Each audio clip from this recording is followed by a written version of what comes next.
Hi students, so this is the final video in the series of videos that you've been watching about how to write a magical realism story. So we're actually going to take a look at 4 different falling actions and resolutions. Just as a reminder, what we've looked at so far is the exposition, rising action, and climax. And now we're going to look at the falling action and resolution. The reason why we're going to look at 4 different ones is because I want you to see how big of a variety there is between how falling actions and resolutions are written. So for starters, with the story that we've been working with throughout all the videos, Orange, let's take a look at the falling action and resolution. So if you remember from the previous video, this paragraph right here is the climax. Then there is only one more sentence. So this is an example of an incredibly short falling action and incredibly short resolution. So it reads, I sat in the grass looking to the evening sky as the brilliant colors of tangerine, orange, marigold, yellow, orchid purple faded into the twilight and wondered what it was that we would do next. So I would even argue that the story doesn't really have a falling action. It goes straight from the climax to the resolution. And that's something that you're allowed to do if it works for your story. If you do it just because you're done writing and you don't want to write anymore, that'll be apparent in your story, that it stopped abruptly. For this story, it seems natural that this is how it would go. It kind of ends with a question mark, where the world has reset itself and it's unclear what will happen next. Kind of a until next time moment. However, it also brings back the use of color symbolism, the colors of tangerine, orange, marigold yellow, and orchid purple, which we've seen throughout. So here we have color symbolism. And remember that symbolism goes with both plenitude and political critique. Now we see the political critique also in the following when he says, and wondered what it was that we would do next. So this question of how does humanity cope with starting over is kind of what the political critique is asking. Throughout the story, we've seen that humanity has become very dependent upon technology and specifically television and phones and different things along those lines to the degree where it's cut them off from nature. And so now that nature's taken back over and all the technology is gone, what will humanity do? Will they build the same exact world that they had before, or are they going to try something different? So this is how the story ends. Very quick, but it's appropriate to how the story developed. Now let's look at a couple of different examples of falling actions and resolutions. So for starters, let's look at the very old man with enormous wings. This one is kind of a step up from Orange's falling action and resolution, where a very old man with enormous wings has about a paragraph dedicated to falling action and resolution. So after the climax, readers are asking themselves, what is going to happen to this angel? Is he going to die? Is he going to destroy things? What will happen? And so in the falling action it says, and yet he not only survived his worst winter, but seemed improved with the first sunny days. He remained motionless for several days in the farthest corner of the courtyard, where no one would see him. And at the beginning of December, some large stiff feathers began to grow on his wings, the feathers of a scarecrow, which looked more like another misfortune of decrepitude. So here we have kind of this transition of something's changing. And it uses a lot of descriptive words, including a lot of imagery words, which goes to the idea of plenitude. There's also a passage of time, which goes with hybridity. But he must have known the reason for those changes, for he was quite careful that no one should notice them, that no one should hear the sea chanty that he sometimes sang under the stars. And now here we have a heightened sense of mystery. So here we have, he must have known the reason, so the angel knows something that we do not. Also, the use of the word chances is magical, which also creates this sense of mystery. So we can see that even in the following action and the resolution, we still have the magical elements. They're seen throughout the entire story. Make sure that you don't have all of your magical elements at the beginning of your story and then not use them again. That will result in a story that seems confused as to what genre it wants to be. Make sure that you use those elements throughout. Then it reads, one morning, Alicinda was cutting some bunches of onions for lunch, when a wind that seemed to come from the high seas blew into the kitchen. Then she went to the window and caught the angel in his first attempts of flight. They were so clumsy that his fingernails opened a furrow in the vegetable path, and he was on the point of knocking the shed down with the ungainly flapping that slipped on the light and couldn't get a grip on the air. But he did manage to gain altitude. Alicinda let out a sigh of relief, for herself and for him, when she watched him pass over the last house, holding himself up in some way with the risky flapping of a senile vulture. So here we have the end of our falling action.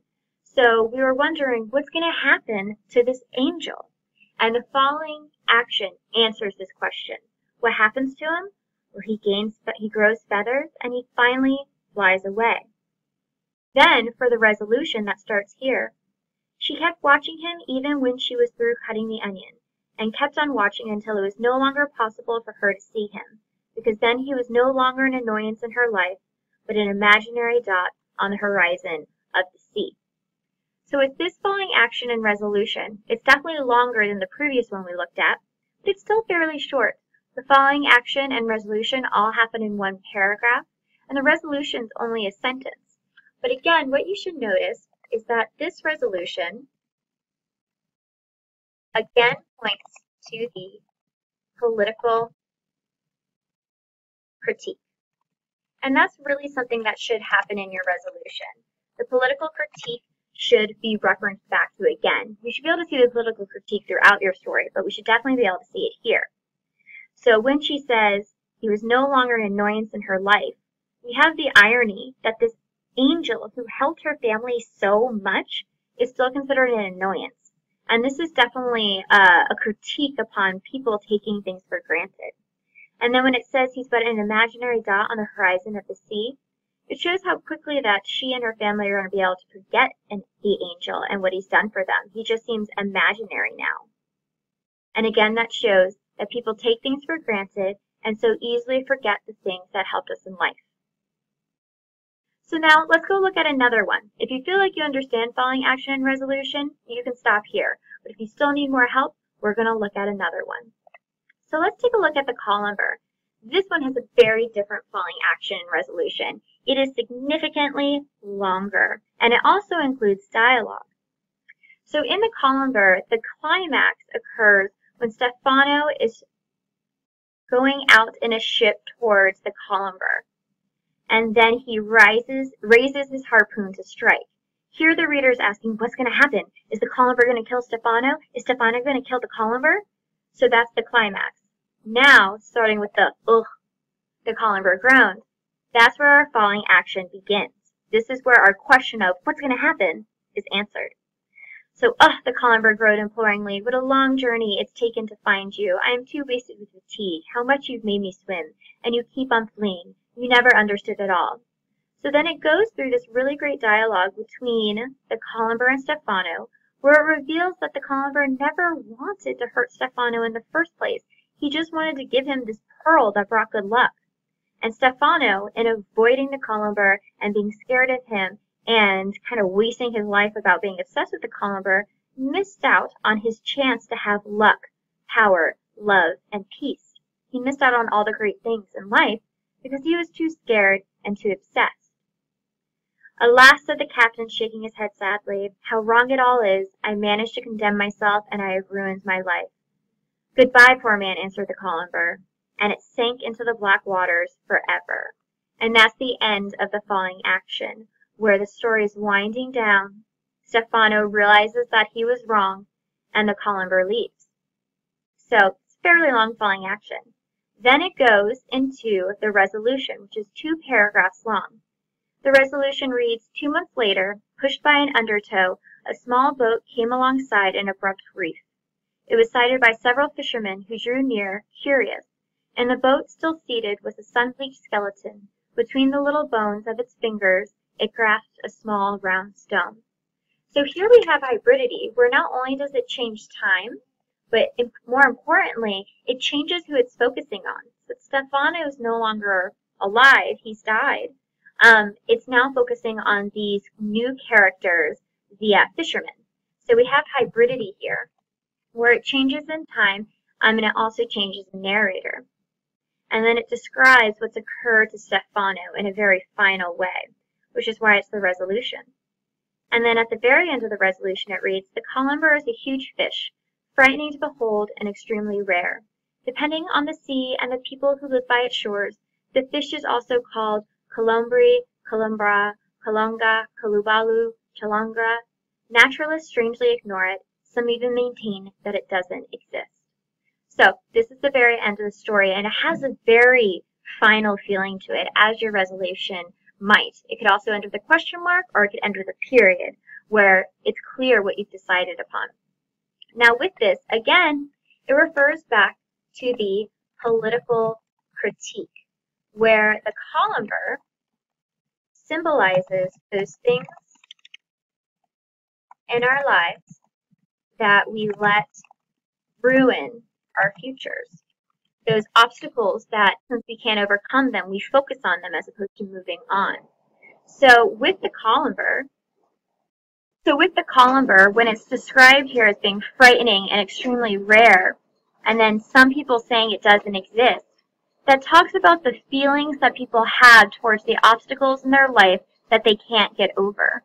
Some people believe that they don't have obstacles that they can't overcome. They maintain that it doesn't exist. But those obstacles are there, and we have to deal with them and move on. Otherwise, we will miss out on the luck, power, love, and peace of mind that can come along in life.